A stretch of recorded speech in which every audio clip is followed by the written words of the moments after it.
quite blown away by Stuart's chat. I've seen him before, obviously I know him through the BBC. His documentaries are astonishing.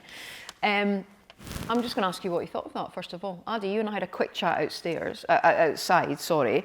What's your thoughts about what Stuart was saying? I think that there are a lot of takeaways. Sometimes stuff like that is hard to hear. Yeah. He actually said to me that he didn't think he'd get so emotional. I was like, well, I don't see how you can't. But I think it struck him. He was quite surprised. I mean, I resonated with a lot of that.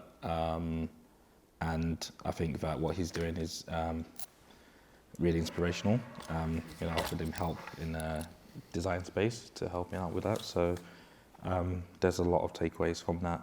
I think there's a lot of reflection I would possibly need to do as well, just to fully digest it. Yeah, process it. I think that's like to say with everyone as well, because it was deep. Yeah. So. Yeah. What did you make of what he was saying? So I think it's really easy to kind of recognise there's a problem and then go, we should definitely try to do something about it, and then go, here are things we think we could do, but ultimately I think there's probably 100 different things each need to fall in place to make measurable difference, and recognising it'll take years. So everything from the education system to genuinely promoting people into leadership roles in the space to just throwing money behind fixing the problem. Because I mean that's generally what organisations tend to do if they figure out they've got a problem and that problem will help them make more profit. What they'll do is they'll put more money behind it. But when it's a diversity, inclusion, and any other kind of people-based problem, that's usually stifled by not enough investment. I mean, part of it is just like look inwards and go, we're definitely not doing good enough ourselves, and therefore, if we're saying that we want to see change in the space, start by actually realising that change in your own organisation. And if everybody does it, problem solved. What did you think, Mona, of what Stuart had to say? Yeah, I thought it was really touching, and also we have a lot of guilt of not doing enough, and guilt with our own biases, which we are not always recognizing, and it's kind of painful but important to be open to recognize your own biases. And coming from another culture in Finland, we rarely see people of color or even women in tech. Really? Gender as well? Yeah, gender as well. Although it has gotten better, and now companies are advertising that, okay, we are very diverse, but everybody is white, or even everybody is Finnish, even still. So there's a lot to be done. It was very, very, very powerful. Interesting just question come in, Anna, for you actually. Rather than a request, can we have a demo of an aerial acrobatics on the lighting rig, please? Sort that out later. My rigging is not, maybe our aerial trapeze didn't arrive also. I've got a climbing rope in the back of my car actually, which we could use later. Anyway, first question. Adi, first of all, maybe, and we kind of, actually you did touch on this actually, so I might come to you first, Anna. It's been said, and I think Helena touched on this, talking about travel, what's happening would have happened without COVID-19, it's happening quicker.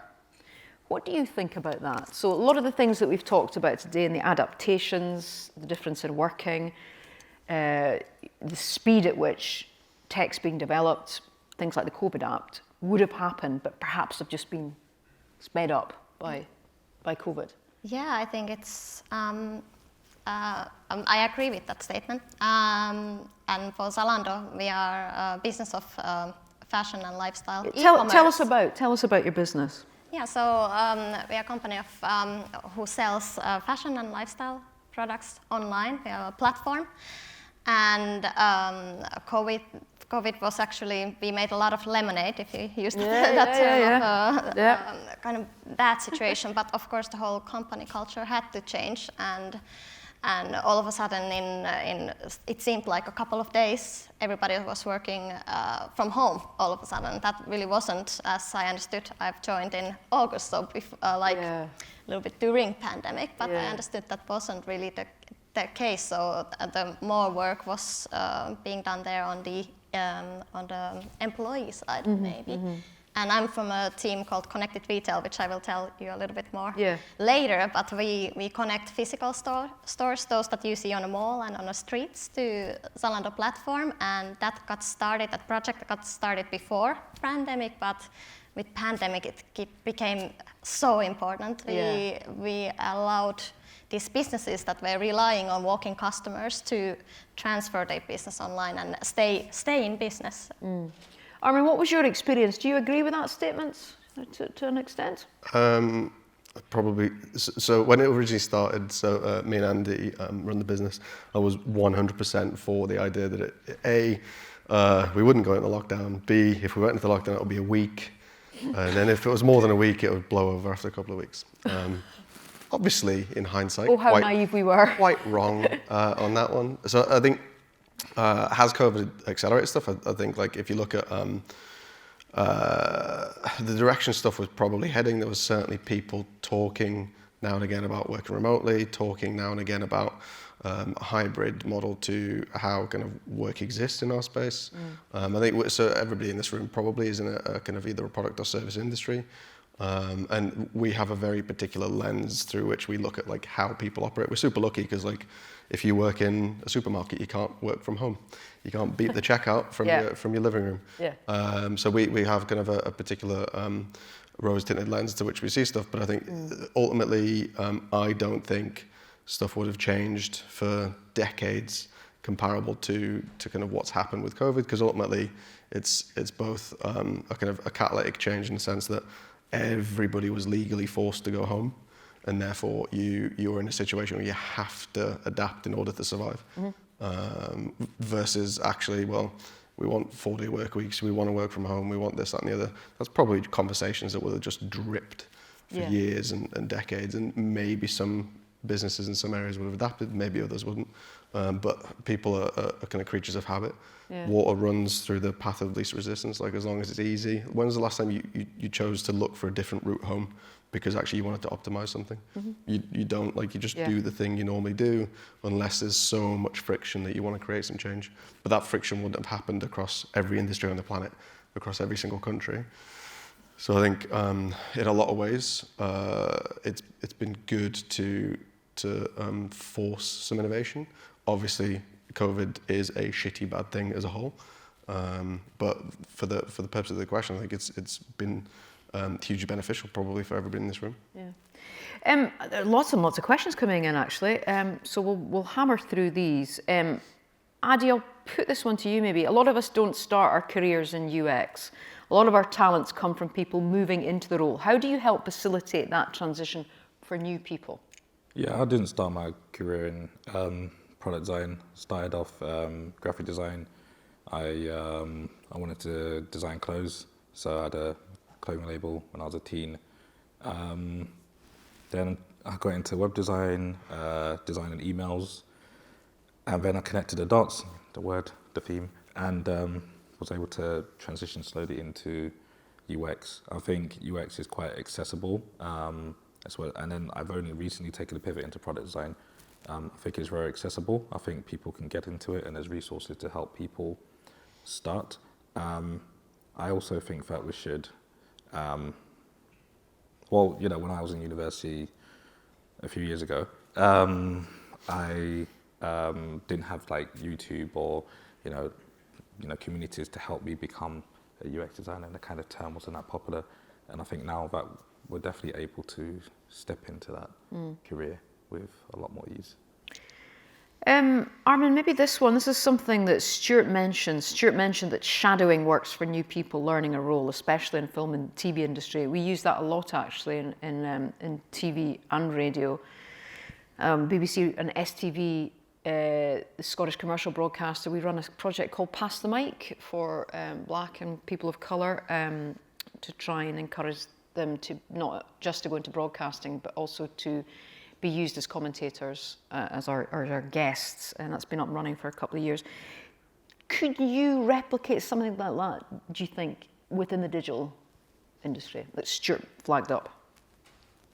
I mean, there's no reason why you couldn't. I think there's different functional challenges based on the size of organization. I think the reality of smaller studios, the reality of kind of smaller kind of product teams, that is practically harder to do, because I imagine even these 2 days out to genuinely learn from high value content and speakers is probably tough to justify, because you've got now 3 more days of inbox to take a look at when you get back. So I think when you ask a lot of organizations, like, what's your apprenticeship program look like? What's your mentoring scheme look like? How do you grow people through your business at a very early stage? Regardless of what mix they are, a lot of people don't have a straight answer for it. So for us, it's just a case of looking at how. So usually we ask people if we want to take people on board, especially young talent from college, because we usually have people ask us, can we do a summer internship? Can we do a kind of stint where we're looking at how this industry works? We ask ourselves, can we functionally create a good experience for this person? Can we commit that time? And what are our expectations of that role, and what do they expect of us? Because you can't ask a fish to climb a tree and then be pissed off that it doesn't know how to. Adi? Yeah, so I'm going to go a bit of a tangent. So when the Me Too movement began, I was like, I have no biases whatsoever. I am not part of the problem. I am completely fine. And then when I dug into it a bit more, I was like, actually, shit, yeah, I'm a little bit part of this problem. And what I didn't do was then to apologize to every single woman that I knew, because I think that would be a bit infuriating. I realized that I did something wrong, or not something wrong, but I realized that there were things I could improve, and I went off and looked at myself. Stuart's talk was extremely powerful, and there's a lot of things I need to go and reflect on. And I feel like it's the same with everyone here. Having guilt is fine, but really you don't need to apologize for anything. Just think on how we can do better. And that's in so many aspects, in so many things as well. So it's a very tricky conversation. Is what I can say. But I think one that has to be had. It definitely has to be had, Yeah. and I think it will happen. Yeah. It is happening. It's just I don't want it to feel like eggshells. Yeah. Anna, this question maybe to you. How do we balance creative and innovation when companies are focused on profit? P.S. Aid, can I get a book? And it's anonymous. Oh, I thought it was a kiss. It's just a happy face. What do you think about that balance, Anna? Creative. Balancing creativity and innovation against versus sort of profit. Yeah. I think this goes really nicely with the first talk of the day of principles. Yes. And we actually had a really nice conversation with Jeremy about this, that it's maybe even more important to think about what are you not going to do, rather than what are our values, what do we want to do. We want to value creativity and innovation, but is that then saying that we value it even over profitability? Don't want to steal Jeremy's speech here, but you can. But I think it's a choice, and sometimes it's a balance, but it's good to be clear on what is the priority, and it's really measured when the things get hard. What do you think, Armin? How do you balance it? Usually the conversations I'm having with prospects or clients is, if you don't innovate and if you aren't creative, you're not going to make more profit. So it's generally not a choice, and usually the refraction is because you're not doing these things is probably some of the underlying reasons why you're not making. You're not achieving your goals, you're not growing as quickly as you want to, you're losing margin, whatever that looks like commercially. Like, your commercial objectives absolutely have to be rooted in being creative, problem solving, being innovative, because otherwise, again, it's just exactly as Adi said earlier, it's the blockbuster problem of the purely focus on, right, we're making a bunch of money, so we're good. And actually that money will evaporate as soon as your space evolves. You get competitors in the space who are willing to be more creative and more innovative to take your profit from you. It's as simple as that. So they have to go hand in hand. It's not an either or. Adi, do you remember when they did 3 new releases for £10 and a bottle of Pepsi Max thrown in as well on a Saturday night? Blockbuster. That was amazing, wasn't it? You had to be in there early for the early releases, though. I don't remember. I'm not going to. You totally do. You totally do. I don't know if you noticed, but I'm 21. Yeah. Adi, what about that question to you then? How do you balance the creative innovation versus profits? How do you tip those scales? I think I sometimes have a problem with it because I'm too quick to give things away. I think that profit is important, but if you're fueled and driven by it, that could misguide you because you can start cutting corners and making mistakes. I think that you should always have a space to fuel creativity, whether that's hackathons or just where teams can come together that are not teams you'd expect and come up with a new business idea, or just having a space where people from different departments can just submit ideas. I think that really helps. Company-wide, I know some big companies have like people that specialize in innovation, which is fantastic. I definitely think ultimately it's a bit of a balance as well. I think you should definitely always be creative, but it should be driven by reason, just not let people just draw and come up with random ideas for no reason. There should be a reason behind it coming up with those ideas and how it could ultimately benefit the business. And I think naturally that could and would lead to profits.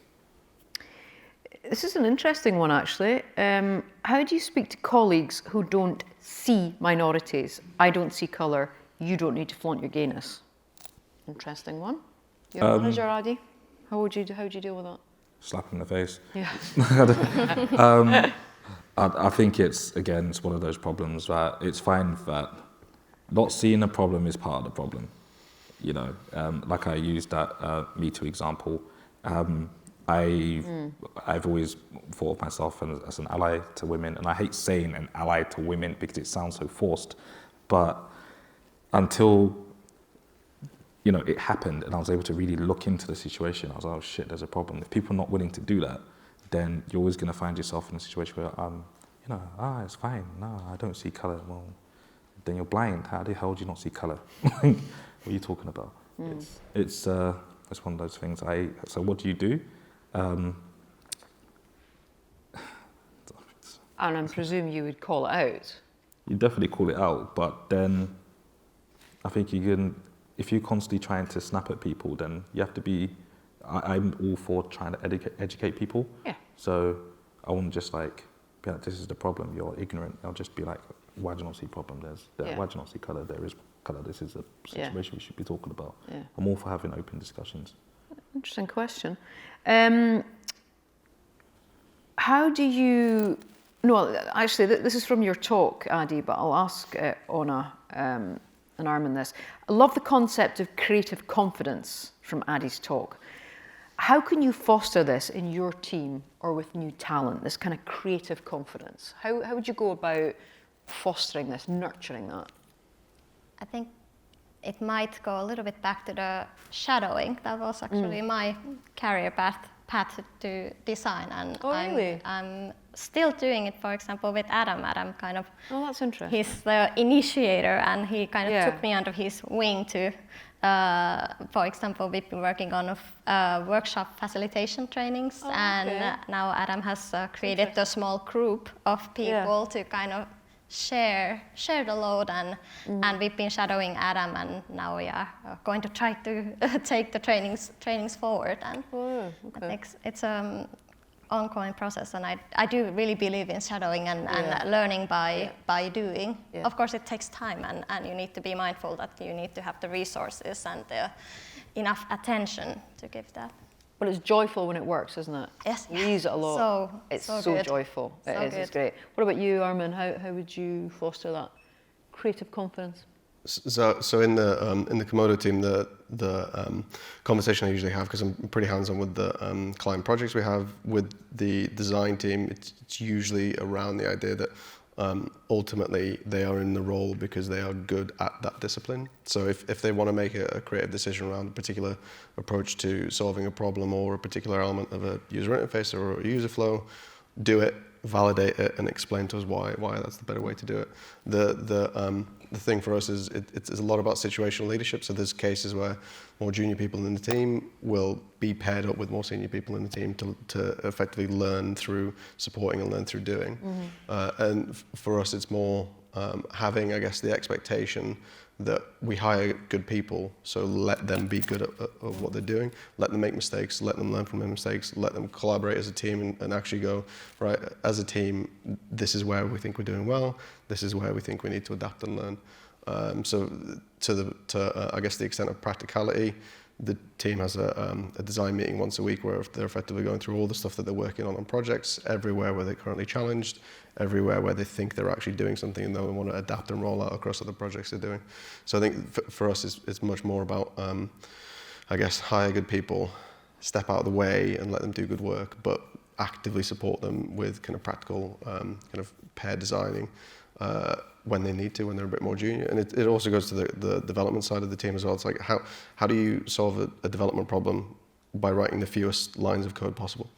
That's the most creative way to write good code, I guess. Yeah. I'm going to move on to something else with you, Eddie. This is a really interesting one. Well, I'm interested in it. I hope you are as well. How does the tech industry feel from an inside point of view about media coverage regarding the negative effects of digital? For example, mental health of young people, threat to democracy. What's your thoughts, Adi? Do you think it's fair and balanced reporting around the effects of tech? Clearly, obviously, the BBC is, but I'm talking about the other media. I mean, media. the coverage on BBC is like spectacular. Gold standard. I wrote that bit for you. So yeah, I do to an extent, but I see a lot of like just like granular coverage on like LinkedIn when people talk about mental health on LinkedIn. And I think that's quite impactful. Some outside. To be honest, I'm not too sure how to answer that question. Yeah. What about any thoughts, you guys? Do you think? What do you think about what do you think about the coverage of tech issues? And I mean, I think usually any coverage has a particular angle that it wants to go at. So from a social media as bad point of view, I guess from a technology stance, nothing is intrinsically good or bad. Something can be designed to have a certain impact. And usually, say, for example, Instagram is a great example of that. Yeah. Instagram can be designed to create as much engagement and as long a period of engagement as possible. I mean, that in itself isn't intrinsically bad. It all depends on what the content is. But Instagram themselves aren't necessarily liable for the content because they don't create it, they're just the platform. So my fiance works in social care, and the vast majority of people that are admitted into hospital, but also sectioned for mental health problems, are young girls with either eating disorders or self-harm issues, because it's being driven by this huge sense of lack of self-worth or self-esteem as a result of Instagram. So there's a very real impact in society that none of us in this room see, because when was the last time you looked at the admissions into hospital of young girls as a result of mental health problems? That's interesting. Did I mention yesterday? So the film that Stuart talked about, Am I Scottish, is made by the BBC. It's like Panorama, but the Scottish version is called Disclosure. They made one called Should I Come Off Instagram? My colleague, who's in her 20s, lost 7 stone. So she had, for her, she had a weight issue. She had gastric surgery and tortured herself by looking through Insta photos. So she cold turkeyed on it. And it was fascinating, really interesting. It's worth a watch, actually, if you're going to watch the I'm Scottish one. The information was an interesting one. I was checking my phone at lunchtime. We've got WhatsApp groups for all the programmes I work in. The Drive Time programme, of which I do the end of the week programmes, is bidding for Arnie Schwarzenegger. And I'm sure more in hope than promise, but because he's part of the information war. He recorded a video to play to the Russian people about his feelings about the war. The Russian government have just recorded an interview in response to that with a young woman, and it's mind-boggling how it's of much an information war. What do you think about the coverage of tech issues? Is there much coverage in Finland? Yeah, but maybe maybe they are focusing on the little bit wrong issues, because there's definitely issues with technology, and I don't think the technology itself is evil or bad, but there's also a big responsibility, like in terms of for example, accessibility, because technology has a huge power. So, but these are the kind of things that we are talking in within ourselves and as designers, like accessibility, that's not usually so covered. How somebody might not be able to get a doctor's appointment because they are not able to use the app or internet. Yeah, that's an interesting one. It fascinates me that, I think I said yesterday, the BBC Tech team, BBC Click, I really like BBC, the Click programme actually is now coming out of Glasgow, which is good for Scotland. There's loads of good questions actually. Adi, what advice do you have for those who want to make their side hustle their main hustle? What pushed you to create Make It Pop? Did you take time off for it? I didn't take time off. I had a terrible, and I do freelance. My boss isn't here, right? No, I'm joking, you know. It's been recorded though, remember? Oh no. Yeah, that's thought we'd mention that. Don't worry, I'm like registered. It's a real thing. So Make It Pop started with myself and Scott. I actually was ranting to him on the phone about a terrible client I had.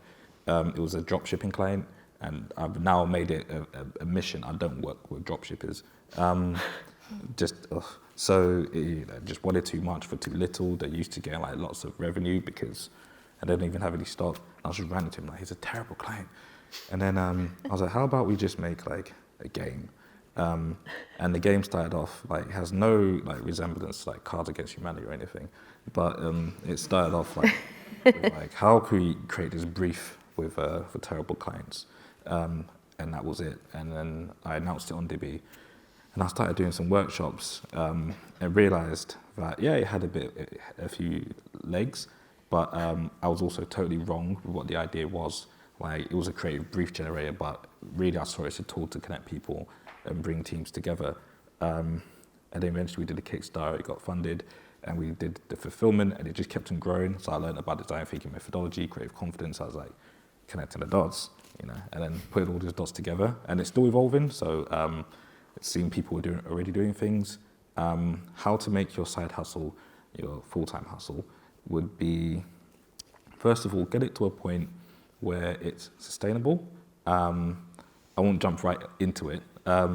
Also, make sure you have a bit of a plan, like a roadmap per se. So, you know, constantly keeping it fresh. One thing, things that worked really well for Make It Pop was the sampling.